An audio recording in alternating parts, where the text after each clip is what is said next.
Bonsoir à vous, bienvenue auprès de mon feu. J'espère que vous allez bien. L'histoire de ce soir m'a été inspirée par une trame d'il y a quelques semaines. Je l'ai vue, vous l'avez vue, j'en suis certaine. On ne pouvait pas passer sur les réseaux sociaux sans que chacun y aille de son petit starter pack. Vous imaginez un peu un ego surdimensionné pour vous faire en miniature. Je vous promets, je n'en pouvais plus. Que ce soit sur des réseaux professionnels ou personnels, on en voyait partout. Forcément, ça m'a fait jouer mes méninges. Donc je vous invite à découvrir cette toute nouvelle histoire. Prenez quelque chose à boire et à manger. Installez-vous confortablement et découvrons ensemble cette nouvelle histoire maléfique.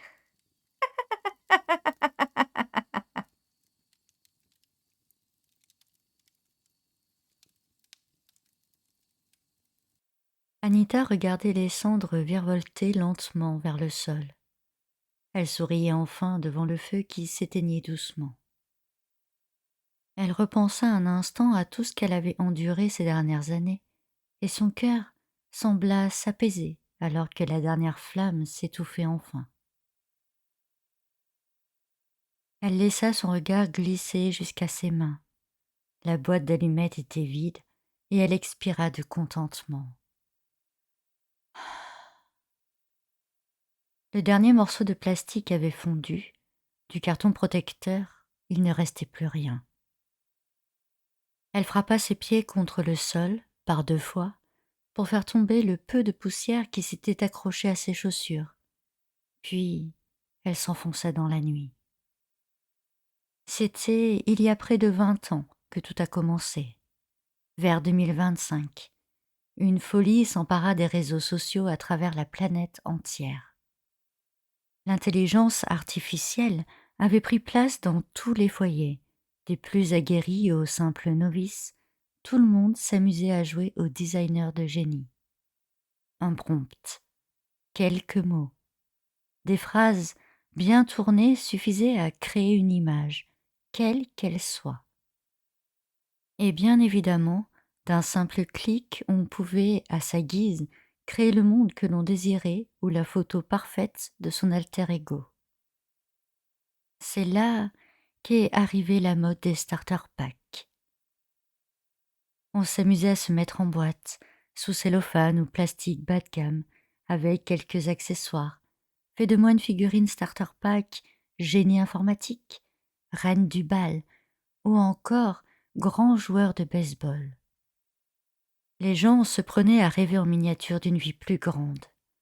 Puis, comme toute tendance, elle disparut en quelques semaines comme elle était venue. Mais ce qu'on ignorait alors, c'est que dans l'ombre, des personnes se prenant pour des dieux avaient décidé de jouer un peu plus longtemps sur ce filon. Un Américain aux dents longues et aux poches pleines de liasses se pencha sur le sujet. Et si... Et si, d'un simple clic, il était possible de prédire l'avenir des vivants, le modeler selon ses idées? Il ne lui fallut pas plus de 3 ans pour réussir sa première esquisse.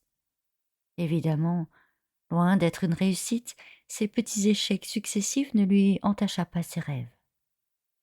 Il y avait eu le fameux chien cyborg qui s'était avéré un tantinet dangereux. Mais la mâchoire d'acier n'avait malheureusement pas répondu correctement aux lignes de code, et lorsque le monstre de chrome s'était jeté sur les investisseurs, personne n'aurait pu prévoir qu'un carnage aurait lieu. Puis vinrent les maisons de verre. Sur l'image, l'intelligence artificielle avait fait fantasmer nombre d'architectes. Le petit problème qui n'avait pas été envisagé, c'était la réflexion du soleil sur les parois, brûlant malheureusement l'environnement de la bâtisse et la chaleur étouffante qui avait eu raison de la vie des ouvriers travaillant à l'intérieur. L'Américain, toujours pressé d'être le premier dans le monde de la technologie, repensa alors à son idée de départ: mettre en vie les starter packs. Il commença avec un cobaye simple, celui de son fils. L'enfant, alors âgé de 4 ans, ne s'attendait pas à ce que son père décide de lui tracer entièrement une nouvelle vie. Des petits couacs au départ, mais rien de bien grave, ne fit que conforter l'homme dans son projet. L'enfant grandit ainsi. À chaque étape importante, un starter pack était créé et enfermé dans un endroit tenu secret. Car, au fil des années, l'homme s'était rendu compte que si l'une de ses figurines était détruite, c'était tout un pan de la vie de la personne qu'il était également, comme effacé. Il avait créé le starter pack du bon élève, du scout courageux, l'étudiant modèle, le hockeyeur prestigieux. Et cette dernière figurine avait été compactée par accident dans une machine qui réduisait à néant les figurines de l'époque. Son fils, alors champion de tous les tournois, fut en moins de quelques secondes incapable de tenir sur des patins à glace et vit sa carrière s'arrêter d'un claquement de doigts. Mis à part ce détail, le produit était parfait en tout point. C'est ainsi qu'il mit sur le marché la toute nouvelle agence Vie Parfaite. Anita avait 11 ans lorsque sa mère franchit les portes de cette agence hors du commun. La technologie utilisée alors s'inspirait en tout point des premiers starter packs conçus par des personnes lambda. Il suffisait, moyennant finance, d'indiquer un prompt simple et d'intégrer une photo de la personne pour qu'une jolie figurine de plastique vous soit donnée et change à jamais votre triste vie. Anita, donc, du haut de ses 11 ans, était alors une petite gamine futée et gentille, mais son plus gros souci était qu'elle restait toujours seule. Bien que sympathique, elle n'arrivait pas à se faire des amis, et cela lui pesait sur ses frêles épaules. Un soir, elle demanda comme cadeau d'anniversaire à sa maman un starter pack super ami. Sa mère, après avoir vérifié les tarifs, accepta. Elle fit de son mieux, et lorsque la figurine frappa le sol de l'autre côté de l'agence, la sonnerie du téléphone d'Anita retentit aussitôt.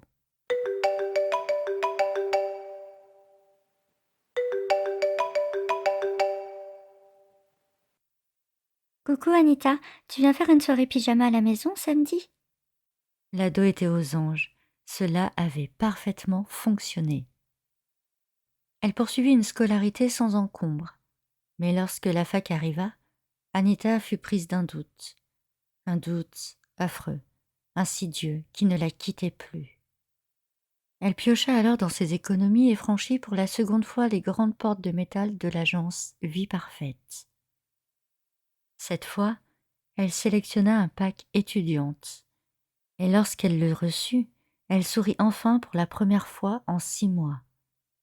Un diplôme était délicatement posé dans l'une des cases accessoires, ce qui l'assurait automatiquement de décrocher ce dernier dans la vie réelle. Quelques semaines plus tard, elle posait devant l'objectif de son père, diplôme bien haut au-dessus de sa tête. Grâce à la figurine, elle n'avait pas eu besoin de réviser ni de s'épuiser, car ce qui était alors matérialisé en plastique se réalisait à coup sûr. Le monde du travail s'ouvrait alors devant elle, mais le temps où les places étaient nombreuses était à présent révolu. Plus d'une centaine de personnes pour un seul emploi. Le monde surpeuplé ne trouvait plus de quoi se remplir les poches et le ventre. Cette lutte sans fin donna une idée de plus à Anita. Et si pour une fois, elle tentait un pack carrière?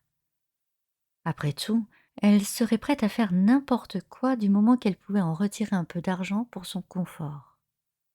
Cette fois-ci, c'est son père qui céda. Il paya cher cette petite boîte qui devait assurer un avenir à sa fille. Lorsqu'il arriva à l'agence, il fut surpris. L'Américain, toujours à l'affût des dernières nouveautés, avait agrémenté l'intelligence artificielle d'une toute nouvelle spécificité. Celle-ci pouvait à présent choisir le pack elle-même. Une simple photo de la personne, un thème à sélectionner, et l'IA vous offrait une figurine à votre effigie avec ses propres accessoires personnalisés. Lorsque le nom d'Anita fut entré dans la machine, une boîte tomba aux pieds de son père. On y reconnaissait la jeune femme en robe d'avocat. C'est ainsi donc que la jolie rousse fut propulsée au milieu d'un tribunal en pleine audience. Loin de lui faire peur, elle sut exactement quoi faire, quoi dire, pour sortir son client d'une mauvaise passe, car oui, c'était cela aussi la magie de ces figurines. Les connaissances allaient de pair avec les modifications de la vie. 3 années s'écoulèrent et Anita ressentit la solitude lui tomber dessus. Elle était devenue, au fil des ans, la meilleure avocate de la ville. Elle croulait sous les dossiers et elle aimait ça. Mais sa vie privée était un véritable désert dont elle ne voyait pas le bout. Son père était décédé, sa mère était malade et elle ne voulait pas vieillir seule. L'argent n'étant plus un problème, elle se pressa d'aller encore une fois à l'agence Vie Parfaite. Elle entra sa photo, sélectionna le thème Love et attendit avec un peu d'appréhension. Aurait-elle la chance de se découvrir en femme heureuse ou en personnage baignant dans les larmes? La boîte tomba à ses pieds et lorsqu'elle la récupéra, elle ne put s'empêcher de hurler de joie. Là, elle se voyait en miniature, accompagnée d'un ballon en forme de cœur, d'une belle robe blanche et de 2 alliances. Lorsqu'elle quitta l'entreprise, elle se demanda qui serait sa future moitié. Elle entrait à peine dans sa voiture que son portable résonna.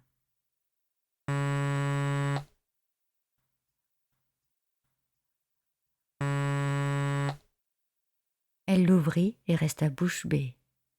Son fond d'écran précédent avait été changé par l'image d'un homme renversant, brun aux yeux verts, costume noir et sourire éclatant, tenant une flûte de champagne. Elle parcourut le message qu'elle venait de recevoir. Ce soir 21h, restaurant habituel, mais une belle tenue, cette soirée sera inoubliable. Elle ne put s'empêcher de sourire en regardant la boîte en carton qu'elle avait jetée sur le siège passager. Ce soir, elle serait donc fiancée. Ces petites figurines magiques ne mentaient jamais. 2 ans de plus passèrent, auréolés d'amour, de mots doux, de dîners aux chandelles. Puis la mère d'Anita décéda à son tour. Un manque cruel se fit ressentir aussitôt le cercueil mis en terre, et elle alla en parler le soir même à son mari. « Je voudrais un enfant. » Il réfléchit intensément, puis acquiesça. Ce n'était pas faute d'essayer, mais il ne parvenait tout simplement pas à procréer, et il lui proposa d'acheter un starter pack maternité juste au cas où. Le lendemain, elle se dirigea d'un pas décidé à Vie Parfaite et sélectionna le pack maternité en croisant les doigts. La petite boîte apparut aussitôt, incorporant cette fois-ci un berceau, un longe et un biberon. Elle appela son mari pour lui annoncer la bonne nouvelle et il laissa échapper un cri de joie à l'autre bout du fil. 9 mois plus tard, naissait leur fils. Ce qu'Anita n'avait pas prévu, c'est que la maternité serait aussi rude. Les nuits tronquées par les cris du bébé, le manque de temps, la fatigue, l'agacement. Elle pleurait beaucoup à présent et son mari fuyait tant que possible le foyer pour ne pas faire face à l'enfant et à Anita. Une nuit, elle voulut se rassurer et entra dans une des annexes de Vie Parfaite. Ces annexes avaient fleuri un peu partout dans les quartiers de sa ville pour les gens qui ne pouvaient se déplacer au cœur de la capitale. Elle entra sa photo, celle de son bébé, et sélectionna maternité. La boîte qui en ressortit serra le cœur de la jeune femme. C'était bien elle, pas de doute. Avec ses boules-pièces, son mug de café et son bébé. Elle y était représentée avec son poids de grossesse qu'elle n'avait pas perdu et des cernes longs comme le monde. Elle rentra au petit matin, désespérée, perdue et dégoûtée. La boîte ne lui avait pas indiqué son futur, mais le présent sombre dans lequel elle se débattait maintenant. Ce que Anita ignorait, c'est que les annexes, bien que plus rapides que l'agence principale, avaient un gros défaut. Le futur n'y était pas toujours accessible, et lorsque ce dernier était révélé, il n'était pas toujours parfait. La machine sur laquelle elle avait sélectionné son starter pack avait ce soir-là 2 boîtes, mais la seconde était restée coincée dans la machine. Ce ne fut que quelques semaines plus tard qu'elle fut libérée de l'engrenage, tombant lourdement sur le sol. Anita pleurait à chaudes larmes. Étendue sur son lit, son bébé hurlait encore sans raison apparente.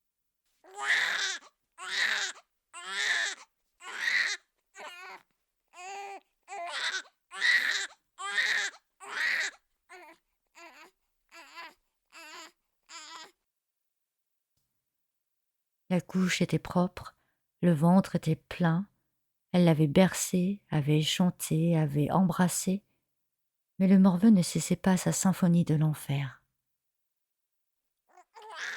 Ouin, ouin, ouin. Ouais, je t'entends. Je fais que ça, bordel. Tu vas te taire à la fin. Elle eut comme un déclic et sembla se mettre en pilotage automatique. Son mari était encore une fois absent et elle se précipita dans la cuisine pour y prendre un long couteau. Toujours hors de son corps, elle se vit revenir dans la chambre et tendre le bras bien haut au-dessus du berceau. Les pleurs s'interrompirent aussitôt. Le silence, simple, salvateur. Toujours en pilote automatique, elle prit le petit corps sans vie et le déposa sur la table de la cuisine et entreprit de découper tout ce qui pouvait l'être avant d'être transféré dans le mixeur familial.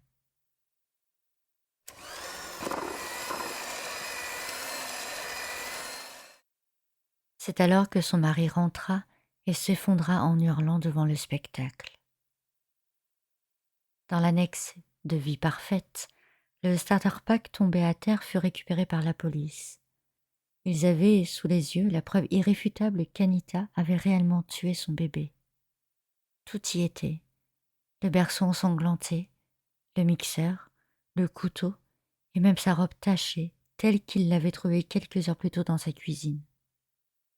Elle prit de la prison ferme, mais la défaillance de l'IA fut tout de même retenue.